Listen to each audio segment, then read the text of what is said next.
Hello, my name is Sharon Platt. I'm the Director of Financial Aid at La Roche University. What I'm going to talk to you about for the next few minutes is I'm going to review the financial aid application process. I'm going to talk about special considerations and explain what they do. I'm going to talk about the Pennsylvania State Grant Status Notice, review loan requirements, talk a little bit about work study, and review options for more assistance. Now, a lot of you have already filed your FAFSA, and that's wonderful. I'm reviewing it now because some of you may not have filed the FAFSA just yet, but I want to make you understand that this is not a one and done deal. If you filed your FAFSA, you need to file one every year. So FAFSA stands for Free Application for Federal Student Aid. It does not cost you anything to apply for financial aid. You do need an FSA ID for the parent and the student, and you should keep those in a secure place because you'll refer back to them over and over again. You complete your FAFSA online at studentaid.gov. I encourage you to use the IRS data retrieval tool to transfer tax information to the FAFSA. As I said, you have to do one FAFSA every academic year, and it becomes available the prior October 1st. So the 2021/22 FAFSA was available October 1st, 2020. The priority deadline for applying is May 1st, and La Roche's federal school code is 003987. Studentaid.gov, this is a screenshot, and when you go there, you click on Apply for Aid. And if you've never filed a FAFSA before, then you click New to the FAFSA process and start there. If you're a returning student, when you go to do this next year, then you click on that you're a returning user. Or if you want to add a school or correct information.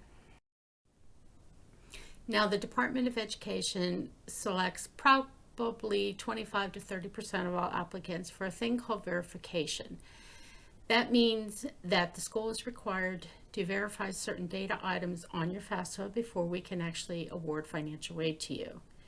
If you are selected, we will send you a letter and will request certain documents as a verification worksheet, which is available on our website.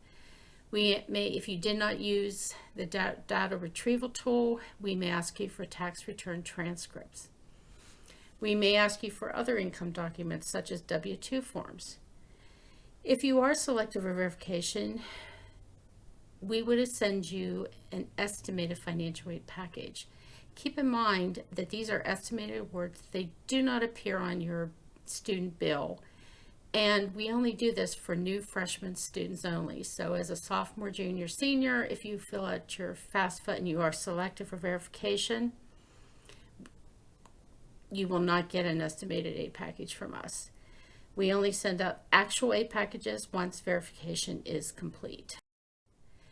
This is the La Roche website. If you go to laroche.edu and in that black band at the top, you click on financial aid and then financial aid forms. Here's where the verification worksheets would be listed, plus some other forms that might be requested from you. Once you receive your financial aid offer, you can look it over.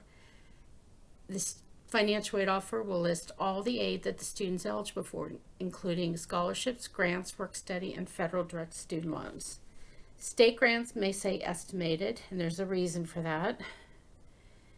Financial aid may be recalculated if you change your enrollment, you change your housing status, or you receive other aid.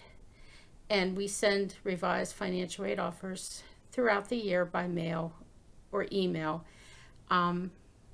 When I say email, it's just an email that tells you to go to the portal and look at your financial aid.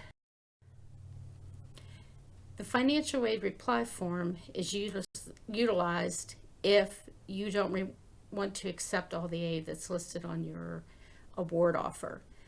The financial aid office makes the assumption that you are accepting all aid as is, but if you decide you do not want your student loans or you want to reduce them, fill out a reply form. If you decide you don't want to participate in work study and work study is listed on your aid offer, submit a reply form. If we have you listed as a commuter and you plan to be a resident or vice versa, let us know. If there's other aid resources that are not listed on your aid offer and you know you're going to be receiving that aid, fill out the reply form. Now, the 2021/22 FAFSA is based upon 2019 income. If you're going to experience a significant income change and for the worse in either 2020 or during the current year, 2021, contact the financial aid office, discuss the circumstances with us, and then you can submit a special consideration form. We have those for parents and students, and you submit it to the financial aid office and any supporting documentation as appropriate. If you're a Pennsylvania resident, your first time receiving a state grant, you have to complete a state grant notice. Your following years as a sophomore, junior, senior, they roll that information over, so you only have to do this one time. You set up an account. It's called Account Access on FIA.org. Create an account, view, and complete additional questions online. If you don't do this, your state grant will never become a real state grant. Also, use Account Access to change your school to LaRoche University if your grant is not calculated for LaRoche. The Pennsylvania state grant will only process a state grant for the school that is listed in the number what slot on your FAFSA. So if on your FAFSA LaRoche was in the second or third slot, you need to tell FIA that you are attending LaRoche and change that on Account Access. Now, the reason your state grant says estimated at this point is because FIA does not make the awards until mid to late May. This is the FIA.org website, and this is where you create an account with Account Access. For your federal direct loans, all students are required to complete entrance counseling and sign an MPN. Entrance counseling is to explain your rights and responsibilities for borrowing, because this is a loan and it does have to be repaid. The master promissory note is you're signing an agreement that you're going to repay this loan when you're done with school. A master promissory note is good for 10 years, and unless there's major changes in the loan program, entrance counseling only needs to be completed once. And again, you do both at studentaid.gov. If you don't complete these two steps, the loan funds will never be sent to the school and never get credited to your student account. Again, going back to studentaid.gov, you click on complete the aid process, and there you see where the arrows are pointing, sign the loan agreement, which is the master promissory note, and complete entrance counseling. If you're eligible for federal work study, it will be listed on your aid offer. Work study is where students actually work for departments around campus. They do various tasks, and students get paid for the hours that they work, and they receive a bill. Work study awards don't appear on the student bill, so you can't deduct them from the amount of tuition and fees that you owe. If you decide you do not want to participate in a work study program, then you complete the reply form. We do not place students in departments, but rather we give the students a list of departments that are hiring students, and the student must contact the department for job placement. If you're going to accept work study, the first week of classes, there will be a participation packet that will be available in the financial aid office, and it's all the forms you need to complete so that you are included on the payroll.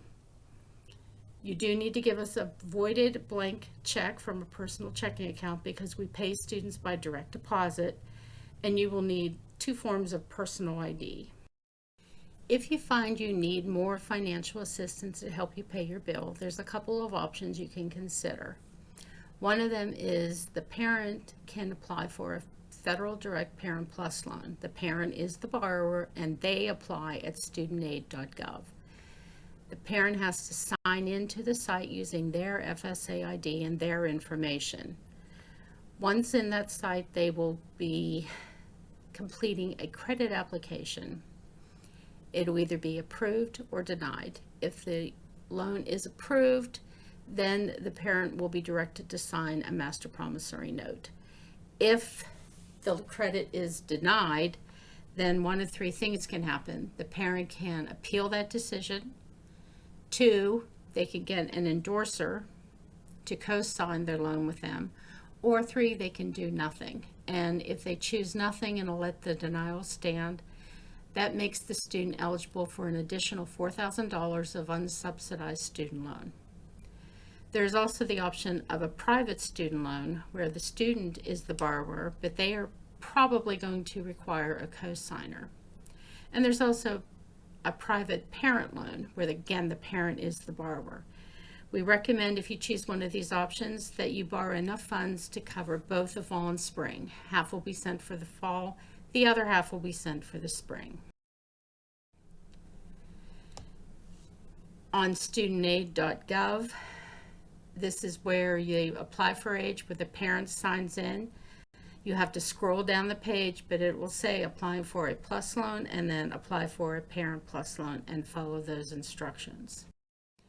If you want to consider a private loan, then you can consider going to the financial aid page on laroche.edu, click on types of aid, loans, and private, and then you can read some more information about it, and you can get a recommended lender list, but you're not required to use a lender that's listed on here. You can use any private lender that you wish. So if you have questions or you need to reach the financial aid office, our phone number is listed here, our fax number, our email, and during this pandemic, that's probably one of the best ways to reach us. If you email us or leave us a message by phone, be sure you leave the student's name, the student's ID, and very specifically the questions that you have, and then the number where you can be reached. Or you can also do a Zoom meeting with a financial aid counselor Monday through Friday, 10 to 4, and that Zoom link is in your packet, and it's also on the financial aid page. Thank you for your attention.